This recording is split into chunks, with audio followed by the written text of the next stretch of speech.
Pilipinas, magandang umaga sa inyong lahat. Welcome now to the program Pamumuno 2025. Ako po si Ben Paipon at siyempre po ang ating partner. Yes, magandang umaga mga kabahagi. Ako po ang inyong lingkod, Met Sanding Minion. Welcome po dito sa isang linggo na naman na tatampok natin ng mga kakandidato ngayong nalalapit na halalan. Ito po ang presidente po ng Alliance of Agriculture in the Philippines. Ito po ang kumakatawan sa samahan ng mga nasa agricultural sector po natin. Tama. At matagal na rin po siyang nanunungkulan bilang party list representative ng AGAP. Oo. Dahil dyan, Tata Ben, ang dami na niyang mga bills, in-author ng mga bills na talaga namang, ewan ko yung iba hanggang ngayon ata pending pa rin, Kaya dapat isulong. May mga kalaban siya. Ano yung kalaban ba? Ewan ko. Okay. Tatanungin natin. Sige. Itatanong natin ito sapagkat this is very controversial indeed. Yes. Hindi ko maintindihan kung bakit ang presyo ng mga agricultural products ay patuloy na tumataas. Yun. Pati ang presyo ng baboy, hindi na po ako makapag-ulam po ng sinigang o kaya nilaga. Alam nyo, kabahagi si Tata Ben ko ay lilipad na. Oo. Alam mo, ito, ikukwento ko lang bago natin pag-ilalas. Kahapon po, linggo, di ba? Yes. Family day yun eh. Gusto kong mag-ulam po sana ng sinigang na baboy. Yun. Sinabawan. Sinabawan. Oo. Di pumunta na sa palengke yung aking wife, partner. Pagbalik ko, hindi naman po baboy yung kanyang dala-dala. Manok. Nauwi po sa tinola. Kaya nga, di ba sabi ko kanina, lilipad ka na puro manok. Masarap. Masarap eh. Anyway, mga kabahagi, without further ado, pinakikilala po namin sa inyo ang kumakatawan ng AGAP Party List na kumakandidato as first nominee ng naturang asosasyon. Walang iba po kundi ang kasalukuyang kongresista po natin from Batangas, Congressman Nicanor Nicky Briones. Good afternoon, sir. Good morning. Good morning. Magandang umaga. Ben at Met. Yes, good morning po. Pasalamat ako at ako ay isa sa naimbitahan nyo rito sa inyong programang Pamumuno 2025. At magkakaroon kami ng pagkakataon na may paliwanag ang aming AGAP Party List kung saan ang bumubuo nito ay ang ating mga magsasaka, mangingisda at mga kooperatiba. At napasama na rin pati yung aming mga gwardiya dahil ako'y may mga security agency. So may mga batas din tayo na naipasa para naman sa kapakanan din ng ating mga gwardiya. So nabanggit po ninyo, Kong Nicky, mangingisda, mga magsasaka po natin, pati na po mga security guards. Kooperatiba. At mga kooperatiba. Ang dami ng kooperatiba sa Pilipinas. Tama. Meron na kaming 12 million strong members. Ang kilusang kooperatiba sa buong bansa. At yun na nga, ang isa sa aking pinupuntahan at kinakausap, ang dami nating miyembro pero hindi makita yung boses at lakas natin. Oo nga. Kaya ako sa pagkakataong ito, nananawagan tayo at nakikiusap sa lahat ng ating mga kasama sa kilusang kooperatiba na walang ibang tatangkilik sa amin bilang inyong mga representante sa Kongreso. At kami naman itinayo ng mga kooperatiba sa Calabarzon, Co-op Union of Batangas, Co-op Union of Quezon, Co-op Union of Cavite, Co-op Union of Laguna, Rizal. So Calabarzon ang mga magsaka at kooperatiba nag-umpisa ng ating AGAP Party List.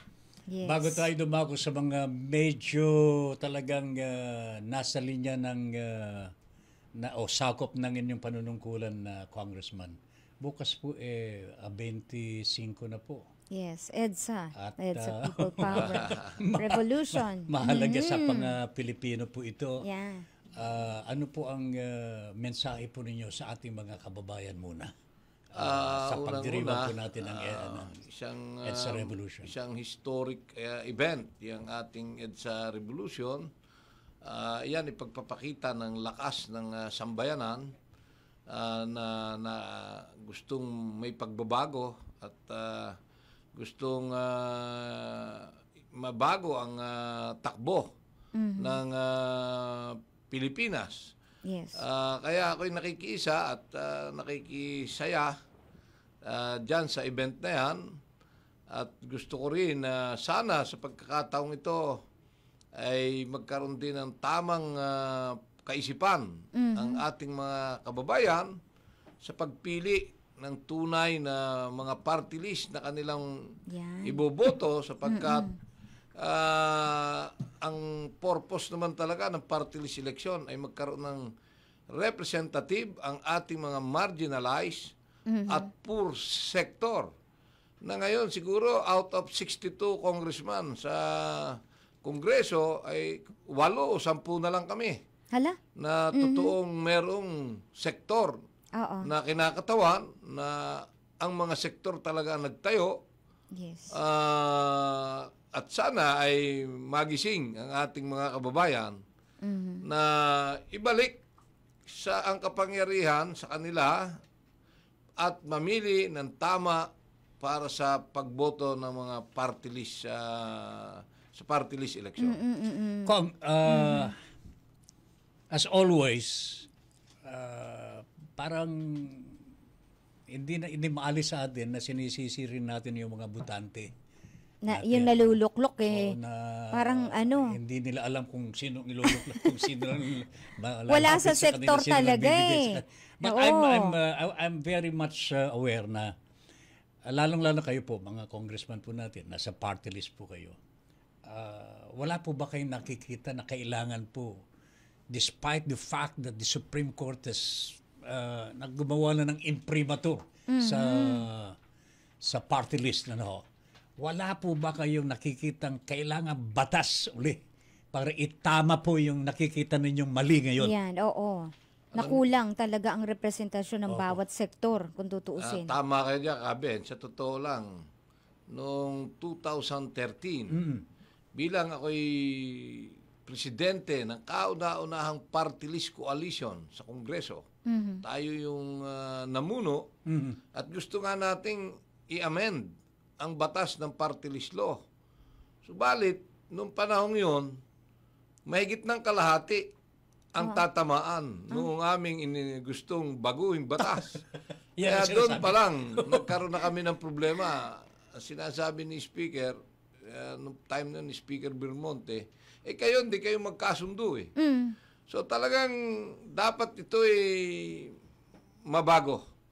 At ang nangyari, yung mga mapipera, mga tunay na nandun na sa politika, mga lahat na lang ng politiko ay nagtayo na ng party list. Yun ang nakakalungkot din. At yung sana ay pagkakataon ng mga maliliit nating mga kababayan na magkaroon ng boses, magkaroon ng pagkakataon na marinig. Correct. Ang kanilang mga pangangailangan sa Kongreso ay nawawala na ng pagkakataon. Oo. Yun ang nakakalungkot. Hopefully, makapagpasa tayo ng panibagong batas. Yes. Or pag-aralang muli ng ating nasa Supreme Court ang tunay na intensyon ng party list law na napalagay sa ating konstitusyon. Ayun. Okay. Mamaya itutuloy natin yan, Met. No? Break muna tayo. Kasi napakahalaga ito. Lalong-lalo original ito Yes. Oo. Kung yun sa party list. Tama. And I know that matindi po yung nararamdaman sa kalooban. Wawalo na lamang sila Iilan lang. sa Kongreso out of 60 or 62 party lists in Congress. 10 to 20%, that's the Napakaliit na porsyento. Terrible. Anyway, Sige. break muna tayo, Met. At Yes. babalikan po natin ang issue ito and other matters na talagang concerned po ang ating special guest for today. Walang iba kundi si Congressman Nicanor Briones. Pamumuno 2025. Pamumuno 2025. muli sa ating mga nakikinig at nanonood sa mga oras na ito. Paalala ko lang po, maaari ho kayong magpahatid ng inyo pong mga komento habang nanonood sa ating Facebook, Instagram, o di kaya sa live stream sa mga oras na ito para mamaya po ay mabigyan natin ng pagkakataon naman na mabasa at maitanong sa ating guest this morning. Okay, Tata Ben. Alright, iwanan muna natin yung issue sa party list. Ayan, Mamaya okay. po, balikan na natin yan, mga babae. Dadako tayo, Met, dito po sa priority concern ng ating special guest for today. And that is the agricultural sector. Yan, oo. Marami pong mga nangyayari sa ating ngayon, Kong. Hindi po mapababa ang presyo ng bigas. Tumataas ang presyo ng karneng baboy, manok, and so on and so forth. Pati na gulay po tumataas. And there is no way to put it down. Hindi ko maintindihan. Hirap na hirap sila. Do we need a legislation for this or what? Hindi. Kailangan lang dito tinatawag na sa administration sa ngayon at talaga namang alam na alam ng ating mahal na Pangulo, BBM, na in 3 decades, more than 30 years, napabayaan ang sektor ng agrikultura. Kung bakit ang ating mga pamilyang Pilipino ay nakakaranas ng sobrang kamahalan ng ating pagkain, ay dahil ang ating mga magsasaka, mangingisda, lahat ng nasa sektor ng agrikultura ay hindi masaya sa nangyayari sa kanila. Naghihirap, nalulugi, at marami ang umaatras. Yes. Matatanda na, halos sa 60 years old ang average ng ating mga farmers. Wala na rin nagkakahilig na bumalik sa kadahilan ng nakikita nila na nahihirapan yung mga magsasaka sa kasalukuyan. Ngayon, unang-una nating kulang at siguro ako'y gagawa ng panibagong panukala na kung ang sektor ng edukasyon ay number 1 sa Constitution na dapat bigyan ng pondo, ako ang tingin ko dapat pangatlo Ang ang agrikultura. Sapagkat more than 30% ng ating mamamayan ay umaasa sa agrikultura. Ibig sabihin, yung nagtatrabaho, nagninegosyo, lahat ng allied industries ay nasa sektor ng agrikultura. Pag nahirapan ang mga nasa agrikultura, ibig sabihin apektado ang mahigit 30 million na mamamayang Pilipino. Oo. At ang aking gusto sana ay magkaroon ng batas na ma-maintain na ito na may dati, panahon ni President GMA, ay pangatlo sa pinakamaraming pondo na ibinibigay sa Department of Agriculture o sa sektor ng agrikultura. Ngayon, pang-8 o pang-10 na tayo. Naku. Oo. Nalampasan na tayo ng below. mga department na para bigyan ng mga ayuda at kung ano-ano ang ating mga mamamayan. Ayun. Yung tunay na naghihirap at nagtatrabaho ang siyang napapabayaan. Oo. Kaya hindi ka taka-taka ka, Ben, Met, na ang bigas ay nagkukulang at napakamahal. Dahil dati 5% lang ang kulang, ngayon 25% na ang kulang na bigas para sa pamilyang Pilipino. Ang baboy dati 5% din, ngayon more or less 50% na kulang na baboy. Ay. Oo. Dahil bukod sa mga salot, Yung mga krisis. salot sa agrikultura katulad ng smuggler, hoarder, profiteer, cartel, Oo. yan ang nagpapahirap sa sektor ng agrikultura. Kaya ganito ang nangyayari.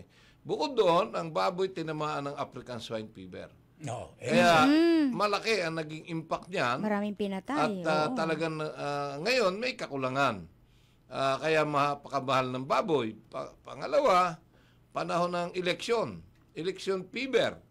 Alam mo naman, pag eleksyon, siyempre ang tao, maraming, ang mga kandidato, maraming ginagastos, hindi lang doon sa, alam naman natin kung ano nangyayari, nakalulungkot, pero maraming gumagalaw pag eleksyon. Maraming nagkakatrabaho, nagkakanegosyo dahil sa election period. Kung kanina binanggit nyo yung tungkol sa pagsasampa ng mga panukala, pero I understand, kayo po ay principal author ng isang act wherein ini-strengthen ninyo ang livestock, poultry, 'di ba? Even yung mga dairy industry natin. Ano na po ang nangyari dito? Una, isang nakikita ko na magbibigay ng bagong pag-asa sa ating mga magsaka at mangingisda ay itong aming naipasang batas na Anti-Agricultural Economic Sabotage Act. Ito ay pinirmahan ng Presidente noong September 26, 2024. Naging epektibo noong October 17 last year. At ngayon ay last week ay kinunbin ng ating mahal na Pangulo yung Economic Sabotage Council, kung saan iba't ibang department ng ating gobyerno ang kasama rito. Merong 8 departamento at advisory board ang 7 sektor ng agrikultura. So may titingin na nasa sektor ng agrikultura.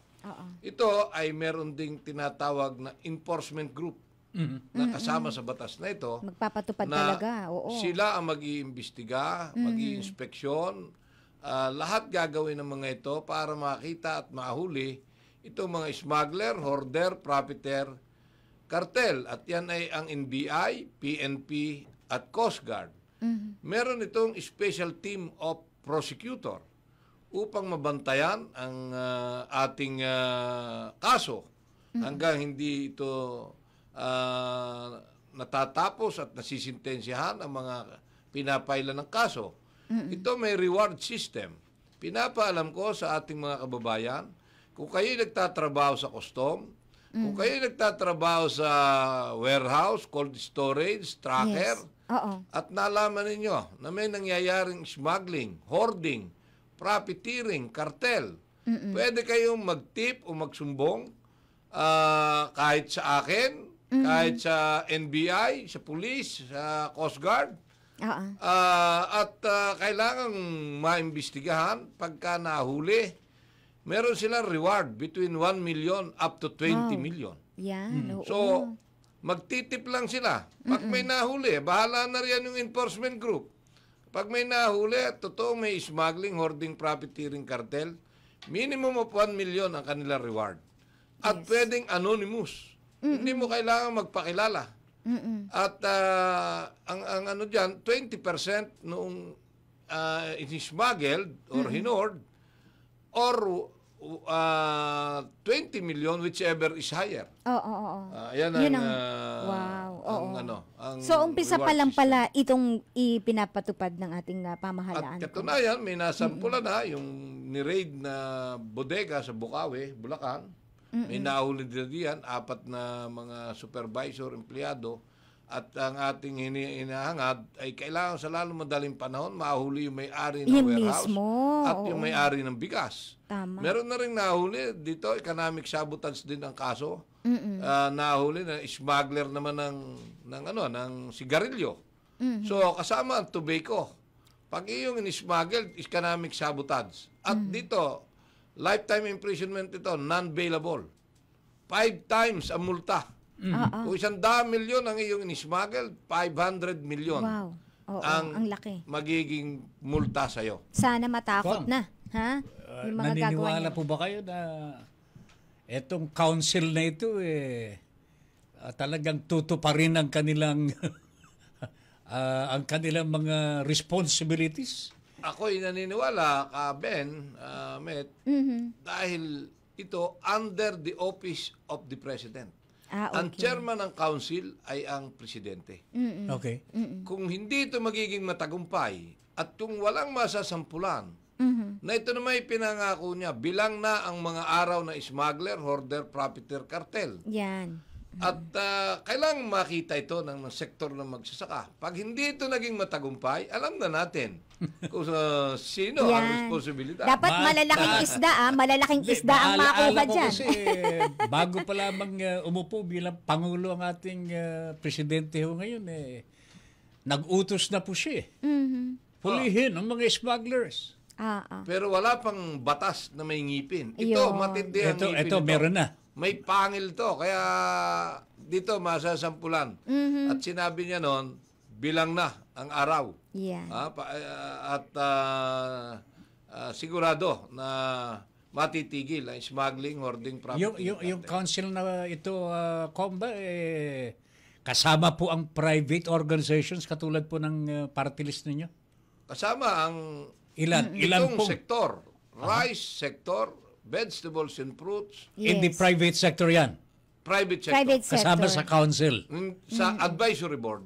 Ang original na aking panukala, which is tayo ang principal author and sponsor ng batas na ito, ay makasama sa council. Dapat po, sana, di ba? But Oo. eventually, Board na, naging nasa advisory board. Ako okay na rin kasi ang aking pinaniniwalaan, seryoso ang presidente na tulungan ang magsasaka at mangingisda dahil nakikita niya kawaawa ang pamilyang Pilipino sa kamahalan ng pagkain. Yan. Alright, balikan po natin yan, Met, mamaya. Ay, mamaya, yung mga plataforma na mga inaasahan pang gagawin ng ating kongresista dito. Sige, Tata Ben. Alright, pagkatapos po ng ilang mga paalala.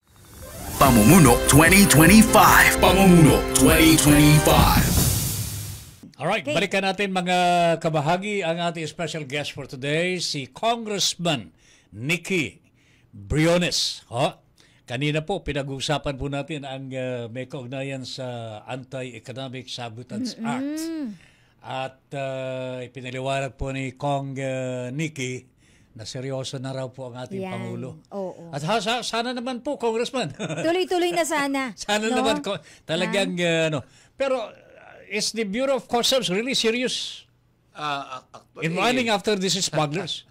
Sa totoo lang, kaya nagkaroon ng Anti-Agricultural Economic Sabotage Act. Dati meron tayong Anti-Agricultural Smuggling Act. Correct. Opo. Na walang ngipin. Kung saan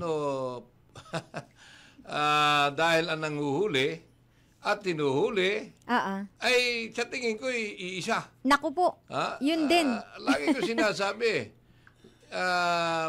hindi naman pwedeng magkaroon ng smuggling na walang kasabwat na nandiyan sa custom. Malinaw naman yon. Katulad na lang ng mga technical smuggling na nangyayari. Correct. Opo. Yung bang ang i-declare mo yung opals, mechanically deboned meat, and then ang nasa lalaman ibang naman laman. ng container, tunay ng mga karne ng baboy at manok Nako. o baka. So, technical smuggling yan. Yun yung misdeclaration. Kaya matindi pa yung undervaluation At ito sana maunahin din ng NBI, PNP at Coast Guard na imbestigahan. Kayang-kayang tingnan ng NBI ito. Kaya kuhanin lang nila ang mga pumasok na karning baboy, manok, baka. Tingnan nila kung magkano ang presyo doon sa inilagay ng custom. Ay makikita nila ang liempong baboy. Ang 1 kilo, meron ba namang 65 pesos na baboy sa buong mundo? Aba. Katakataka yan. Doon pa lang. Dinideclare ang landed cost 65 pesos, 63 pesos. Kaben, hindi ka maniniwala niyan. Kung yan ay imbestigahan ng NBI, huling-huli. Ang tawag diyan, undervaluation. Correct. Alam mo, nag-cover po ako sa Bureau of Customs for a while. Siguro 2000. Ito 2000 na ito. And napansin ho namin na masipag ang Bureau of Customs sa manghuli. At talagang nakakahuli po sila. Pero ang nakikita po namin, pagka nahuli po, nandun na po yung negotiation. Nako. Kung ano-ano na pong negotiation yan. Sa halip na talagang kumpiskahin ng ating gobyerno ang mga commodities na inismuggle. Naggagawa sila ng usapan na po doon sa may-ari mismo. Kaya hindi po mababanggit-banggit ang pangalan ng may-ari. Owner lang. Maliwanag yan, Kaben. Di ba? Open and close, lang. Alam mo ba kung bakit? Marami naman silang pinayla ng kaso. Ang dami nga tanong, yun. ang tanong, meron ba na sintensyahan? Meron ba na Wala lang, puro sampa. Wala. Oo. Sila lang ang pwedeng mag-file ng kaso. Saan ka Exactly. naman makakita? Kaya sabi ko, ito napaka-useless na nakalusot sa amin yan. Kaya naman, inano namin, hindi inamin, kundi totally inalis na namin yung batas na yan at pinalitan itong Anti-Agricultural Economic Sabotage Act. Sana bantayan talaga ninyo, Kong. Ginawa natin kung ano yung problema ro sa unang batas ay nilagyan natin na hindi na masyadong Masisingit. makakalusot sa tingin ko. Oo. Katulad na lang nung may nahuling makarel, Pacific Sealand Foods Corporation, Oy. worth 178.5 million. Okay. Nahuli noong Napakalaki. October 18. Abay, pinapailan nila doon sa CMTA. Sabi ko, pasok na yan sa Anti-Agricultural Economic Sabotage. Ang gusto nila, pailan doon sa Custom Modernization and Tariff Act. Mas na sila maano rin lang. ang nag-iimbestiga, Ay, naku. sila rin ang magpapail. Oo. Sabi ko, walang mangyayari na naman dyan. So, dapat subaybayan ng ating bansa ng mga media practitioner Yan. yang smuggling ng makarel na nahuli. Walang papeles, outright smuggling. Na. Baka makalusot yung may-ari, yung Chinese. Si Chanday Chai. At saka yung Maria Teresa Chai. Chinese national, ang asawa ay Pilipina. Ay ngayon, ang alam ko, nagtatago itong mga ito. Dapat yan ay nakakulong. Dapat balikan ng NBI, ng enforcement group, at hawakan nila ang kasong ito. Huwag hayaan na ang kaso ito na smuggling ng mackerel ay mahawakan pa ng custom. Dapat yun ang enforcement group ng Economic Sabotage Council. Yes. Oo. Para yan kaagad, non-bailable, lifetime imprisonment. Dapat Walang kawala na nakakulong dapat yan. Oo. Pero hindi Sabotahe pa. talagang matindi yan sa Economic ekonomiya. sabotage yung ano. Dapat umiiral na ho yan eh. Yes. October 18. Yes. Oo nga po. Nahuli. Ewan ko, parang Saklaw na siya. mayroong gustong, alam mo naman, Kabin, yun yung sinabi mo kanina. Oo. Parang may hocus-pocus pang gustong gawin. Oo. Huli na. Ito na yung pinakamagandang sample. Chinese national pa. Ang mahirap pa dito, Kong, ang mahirap po dito, pagka halimbawa may kaso nga, final sa DOJ o kaya sa korte na po, hindi natin malalaman kung sino yung may-ari talaga. Hindi binabanggit Under anti-privacy law. Open and close quotation lang Hindi ng natin alam owner. kung ano yung pangalan ng Yeah. ano, yung importer, yung smuggler, hindi, talagang nakatago po eh. Bakit pero ba hindi dito- po pwede yun? Bakit hindi po pwede Pero isiwala? dito, sinabi natin, kahit doon sa quinta hearing namin, Yes. at babantayan natin. Kasi gusto na naman nila mawala sa kaisipan na parang walang nangyari. Oo nga po eh. Abay, Kaya nga, nagulat na po ako sa inyo. Binanggit po ninyo yung pangalan ng may-ari na. Oo. I think that is... Dahil yun ang mga incorporator, stockholder, president, noong kumpanya ng nahuling ito. Dapat ito'y pumasok doon sa economic sabotage. Ito ang napakaganda sampulan. Meron na kagad tayong 3 masasampulan. Yung ito nag-smuggled ng mackerel, yung nag-smuggled ng sigarilyo, Apo. Sigarilyo. at yung nag-smuggled, nag-hoard ng bigas, yung profiteer. Yan. Doon sa Bukawi, Bulacan. Yung 3 na yan, dapat yan nakakulong ng lahat sa pagkakataong ito. Kung speaking of bigas, ano ba ang pupwedeng gawin ng ating pamahalaan para tuluyan talagang mapababa ito? Hindi kumbaga superficial, ha? Kasi yung sinasabi nga, 'di ba, Tata Ben, ng isang araw na nagbigay lang ng ganitong tonelada, tapos pag naubos na, paano na? Wala nang nangyari. Paano ba talaga mapapababa? Ang unang-una, dapat ay lagyan ng malaking pondo. Ang hinihingi ng Department of Agriculture, Kabin, 500 billion. Okay. Ang napabigay, 200 billion na pondo. Asan ay Yun- 300? Wala pa sa Asan kalahati. 300? Wala pa sa kalahati. Oo nga. Nakakalungkot. Ito nga yung sinasabi na dapat nagsasalita tayo na kailangan buhayin natin ang agrikultura, tulungan natin ang pamilyang Pilipino na magkaroon ng sapat, mura at dekalidad na pagkain, pero wala naman yung pondo. Yes. So, dapat punduhan. Napakaraming bagay na dapat magawa kung malaki ang pondo. Katulad ng irrigation. Marirehabilitate, mapaparami natin ang ating irrigation para talagang makatulong sa pagpuproduce ng palay. Oo. Nabanggit po ninyo, Kong, yung funds Yan. na dapat pong ipagkaloob ng ating gobyerno in terms of subsidy. Gusto ko pumunta dito sa paborito po ninyong paborito nyo sa advocacy po ninyo, yung mga baboy, pork. Alam po ninyo, ang mga supply natin sa baboy nadidisgrasya because of this ASF. And there is now a move na papasukin na yung mga gawa ng mga banyaga na vaccine. Kaya lang, napakamahal po ito eh. Napakamahal. And I think our government is now, kumbaga, bantulot na punduhan ang pagpasok ng vaccine po Bakuna. dito sa atin. Sa inyo po, kayo po, Ayan. bilang Aben. Vice President po ng Pork Producers Yes. Federation of the Philippines. Marinig as natin. Chairman. Ako ang Chairman ngayon. Ah, Opo. Ako, What is your stand there? Yung pagpasok ng mga bakuna.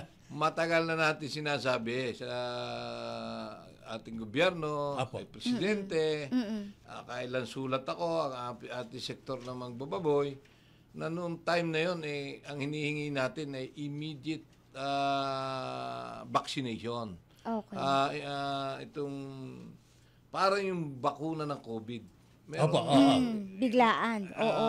Ang tawag dito ay basta immediate vaccination. Opo. Na wag nang hintayin yung kung ano-ano pang na makakamamatay ang baboy. So, anong nangyari nga dahil mabagal, nadali tayo yung buong Calabarzon, buong Yes. norte, naubos 40 to 50% ng baboy. Kaya napakamahal ng Kaya baboy tumaas ngayon. ang presyo. Oo. Eksakto. Yan ay panahon ng August to October. Mga 40, minimum 50% ng baboy sa Calabarzon na ubos, pati sa norte. Opo. So, ang ating hinihingi nun, emergency use authorization ng vaccine. Parang COVID. Bakunahan lahat at lagyan ng pondo. Pero hindi nangyari.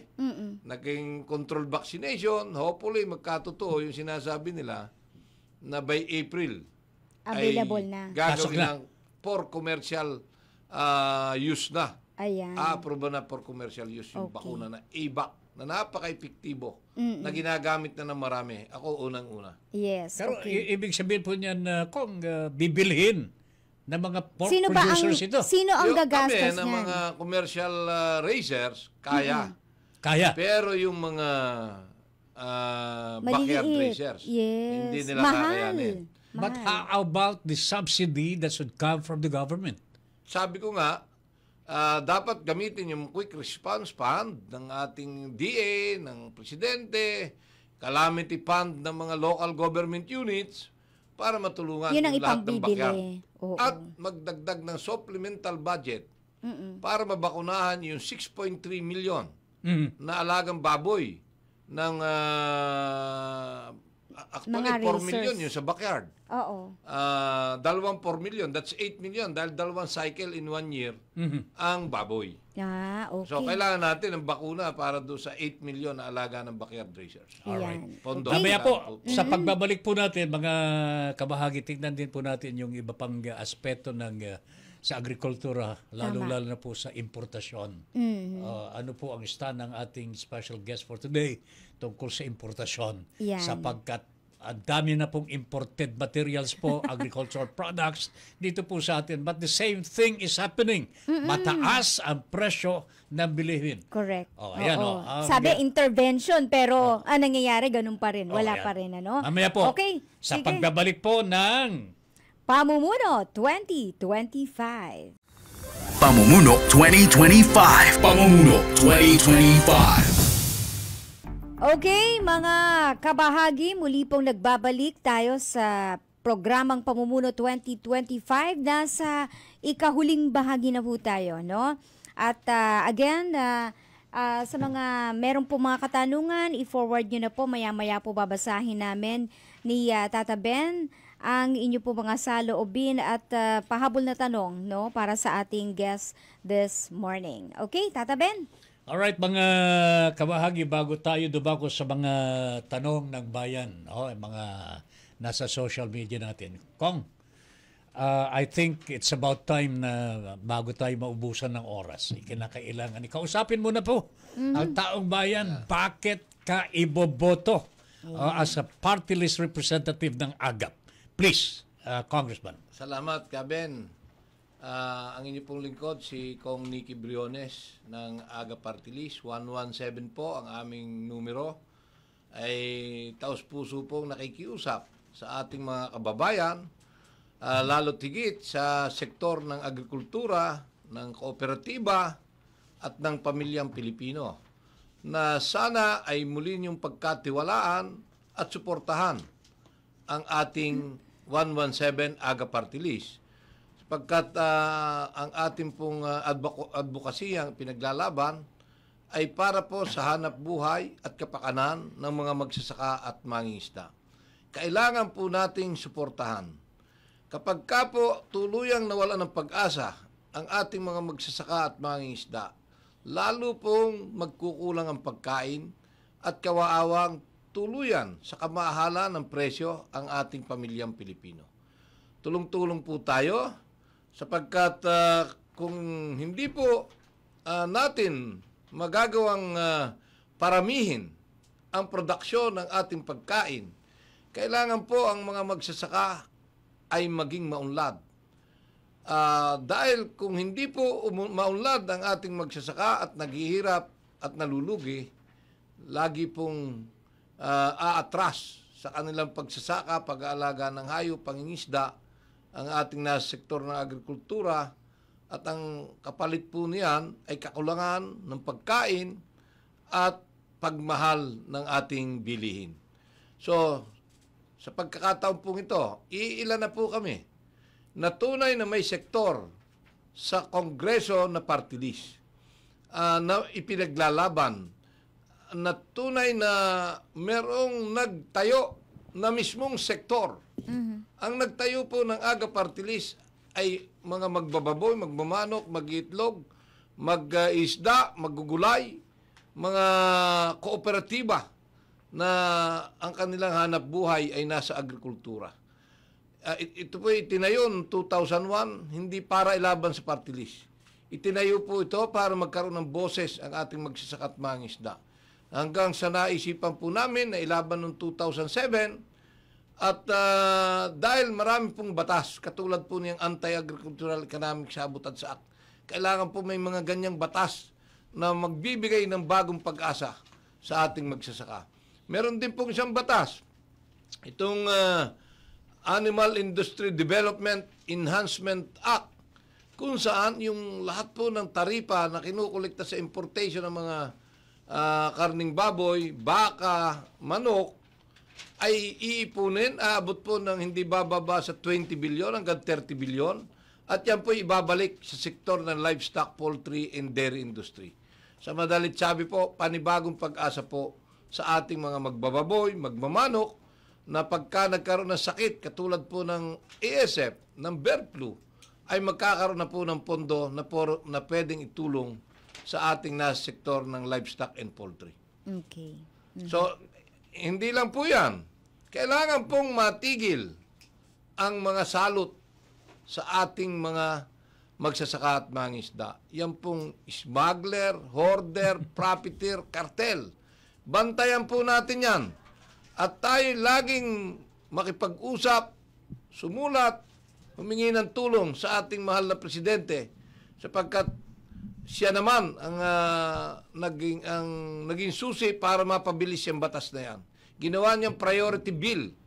Ang batas na ito, ngayong naipasa na, ay atin pong bantayan na maging matagumpay ang ating Pangulo, na mahuli, may masampulan, may makulong, para po matigil ang smuggling, hoarding, profiteering, cartel na nagpapahirap po sa ating mga magsaka, mangingisda at pamilyang Pilipino, kung bakit nagmamahalan ang presyo po ng ating pagkain. Okay. Muli po, sana pagtiwalaan nyo, 117 AGAP Party List. Alright. Maraming salamat po. Very well said, Ayan. Congressman Nicky Briones, the first nominee. Opo, ako po ang first nominee. At kasama rin po natin sa agrikultura yung second Yes. and third nominee. Alright. see. Alright, mga kabahagi, dumako po tayo sa mga tanong Yan, ng taong bayan, Kong Nicky. Ito muna. Yes. Met? Okay. Si Rona Manlapas, paano niyo po tutugunan ang problema sa supply chain ng agrikultura, lalo na sa distribution at pag-access ng pondo? Ayan, mula kay Rona Manlapas. Kailangan talaga yung supply chain laging mini-meeting ng Department of Agriculture at DTI. Para malaman nila kung sino ang nagsasamantala, kung bakit tumataas Is ang there presyo. is there any undersupply of agricultural products, particularly rice, Kong? May mga pagkakataon na kulang. Kulang. Pag ang pinagbasihan yung locally produced na palay, Yes, bigas, kaya kailangan natin mag-import. Pero kung titingnan natin sa dami ng in-import, dapat ay sobra-sobra. Oh. Nung kami mag-hearing sa Quinta Committee, kita namin yan. So ang ating sinasuggest, para malaman kung sino nagsasamantala, ay tingnan niyo supply chain. Napakaganda ng tanong ng ating tagapakinig. Oo. Kung magkano ang landed cost ng imported na bigas, magkano ang benta niya sa wholesaler, sa trader, papunta sa retailer. Dapat habang kinakausap ng DTI o ng Department of Agriculture, may tamang presyo yung importer, may tamang presyo ang wholesaler, may tamang presyo ang dealer at ang retailer. Yeah. Pag yan ay sumobra, balikan mo, imbestigahan mo. Kung mayroon na kayong pinagkasunduan at mayroong hindi sumusunod, yun ang kakasuhan natin ng profiteering sa economic sabotage. Hindi po ba yung mga importers, hindi pa po pwede nating dalawin ang kanilang mga warehouses? Yan po ang ginagawa ngayon. Halugugin. Kailangan nun natin dalawin Halugugin siguro. talaga. Diba? Kasi, I mean, Kong, correct me if I'm wrong. Parang ang nangyayari po ngayon, yung mga importer, yung mga smugglers po, parang ito yung mga importers Tama. At ito yung mga importers yung mga retailers, hindi naman yan ang mga may kasalanan Sigurado nga nagsasamantala ano na yan. Dahil End of the line. hindi mo kayang pagkaisahin ng iisang presyo ang mga retailer. Yan milyon niya sa buong Opo. Pilipinas. Oo. Pero yung importer, ilan yan. Merong mga nahingi ng permit pero nasa likuran, iisa. Exactly. Iba-iba nag-i-import pero ang financer, iisa. Yes. Nakakita namin yan sa Quinta Committee. Kaya may kakayanan para magkartel ay mga importer. So there is cartel. Ako po'y naniniwala. hanggang At ngayon. yan po ang dapat imbestigahan ng NBI at ng PNP at saka ng Coast Guard. Yes. Makikita po yan. Meron tinatawag na pag mayroong isang importer, siya lang ang lisensya ang ginamit, binabayaran siya ng 10 pesos per bag sa lahat ng kanya mapaparating. Gaano karami yun kung Abay, per bag? Ay billion po ang halaga.